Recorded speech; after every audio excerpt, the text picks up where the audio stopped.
Hello नमस्कार श्री स्वामी समर्थ। आजच्या व्हिडिओमध्ये आपण पाहणार आहोत कोजागिरी पौर्णिमेच्या दिवशी जेव्हा माता लक्ष्मी, इंद्रदेवता, विष्णू देवता, कुबेर देवता, चंद्र देवता आपल्यावर पृथ्वीवर जेव्हा भ्रमण करत असतात, कोण जागरती म्हणजेच कोण जागरण करून आमची आराधना उपास मंत्र जप करत आहेत ते पाहायला येतात। त्या दिवशी आपल्याला काय करायचं आहे त्याच्यामुळे आपल्या घरामध्ये ते येतील आणि स्थिर होतील आणि त्यांचा भरभरून असा आपल्यावर आशीर्वाद प्राप्त होईल। ते आपल्याला कोणत्या अशा गोष्टी करायच्या आहेत ते मी तुम्हाला आजच्या व्हिडिओमध्ये सांगणार आहे आणि आपल्याला काही थोडेच मी उपाय तुमच्यासोबत शेअर करणार आहे। ते उपायाने आपल्याबरोबर कष्टासोबत आपल्याला आपल्या नशिबाची साथ पण आपल्याला मिळणार आहे। ते पण मी तुम्हाला उपाय आपल्याला सांगणार आहे, कारण प्रत्येक महिन्यातली प्रत्येक पौर्णिमा ही वेगवेगळ्या प्रकारची असते, म्हणजे वेगवेगळंच तिचं महत्त्व असतं। त्या दिवशी आपल्याला वेगवेगळे अशी उपाय आपल्याला करायचे असतात।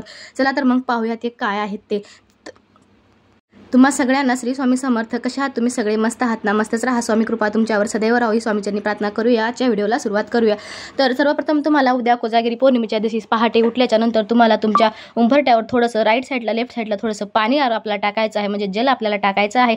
छान असं आपल्या उंबरठ्याला आपल्याला पाण्याने धुवून घ्यायचं आहे। त्या पाण्यामध्ये आपल्याला थोडंसं गोमंत्र आणि गंगाजल टाकायचं आहे आणि आपल्याला एक तुळशीचं पान टाकायचं आहे। त्याच्याने आपल्या उंबरठ्यावरली जे काही निगेटिव्हिटी नकारात्मक ऊर्जा आहे ते नष्ट होऊन आपल्याला सकारात्मक ऊर्जा आपल्या त्या उंबरठ्यात आपल्या घरामध्ये प्रवेश करणार आहे। म्हणून आपल्याला अशा प्रकारे आपला स्वच्छ या पाण्याने आपला उंबरठा धुवून घ्यायचा आहे आणि मस्त अशी आपल्याला रांगोळी टाकायची आहे। हळदीचं लेपन करायचं आहे। हळदीच्या लेपनामध्ये पण आपल्याला जेव्हा आपण लेपन करतो त्या पाण्यामध्ये पण आपल्याला थोडंसं गंगाजल आणि गोमूत्र टाकून आपल्याला हळदीचं लेपन करायचं आहे।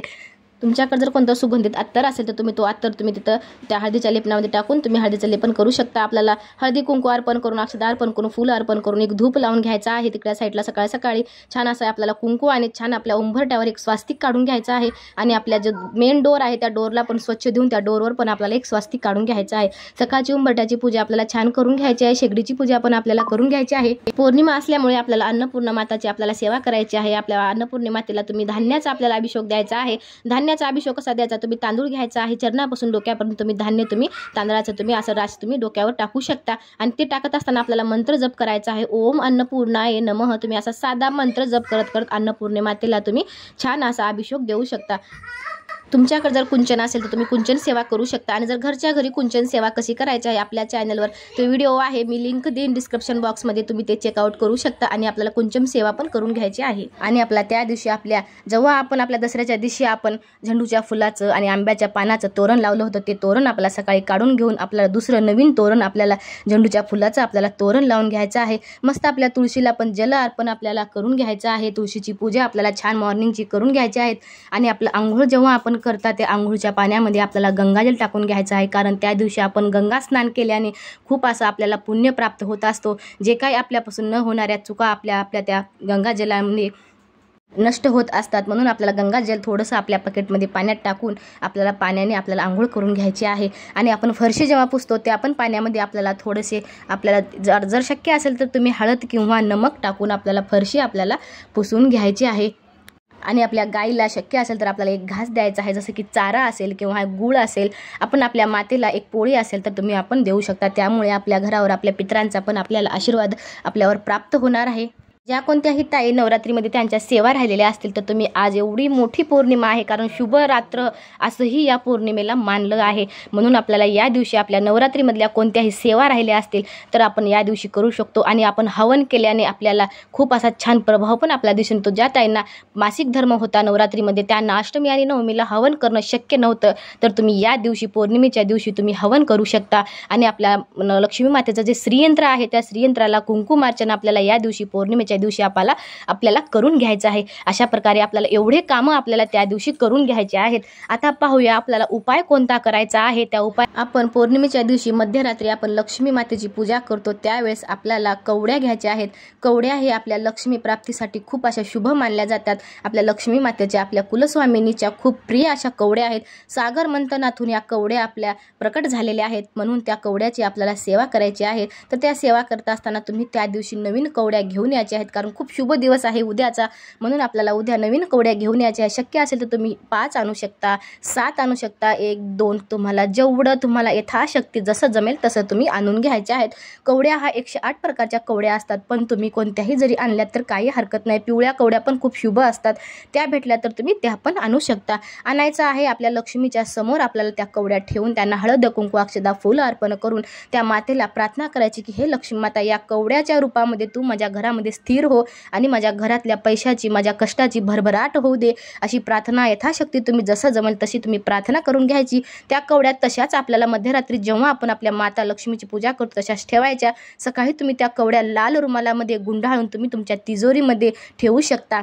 असा एक साधा उपाय आहे। दुसरा उपाय असा आहे की आपल्याला एक दिवा लावायचा आहे। तुम्ही एक पंती घ्यायची आहे मातीची, जो मातीचा दिवा असतो आपण दिवाळीमध्ये खरेदी करत असतो, त्या दिवा तुमचा गेल्या वर्षीचा दिवाळीतला असेल किंवा तुम्ही दसऱ्याला आता नवीन आणला असेल तोही दिवा चालतो। त्या दिवाला स्वच्छ धुवून त्याला तुम्ही हळदीचं लेपन करायचं आहे।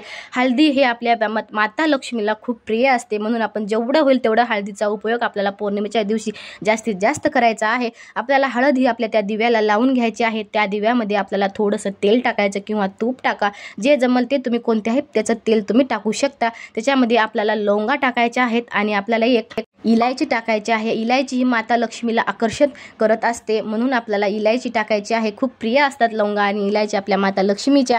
आणि आपल्याला तो दिवा प्रज्वलित करून आपल्या मुख्य दरवाजावर प्रदोषकाळी आपल्याला तो दिवा माता लक्ष्मीचं स्मरण करून ठेवायचा आहे। अशी प्रार्थना करायची की अलक्ष्मी नाशताये लक्ष्मी आगमनाये। आपल्याला असा साधा सोपा मंत्र म्हणून आपल्याला तो दिवा तिथं प्रज्वलित करून आपल्या देवीची प्रार्थना करून घ्यायची आहे।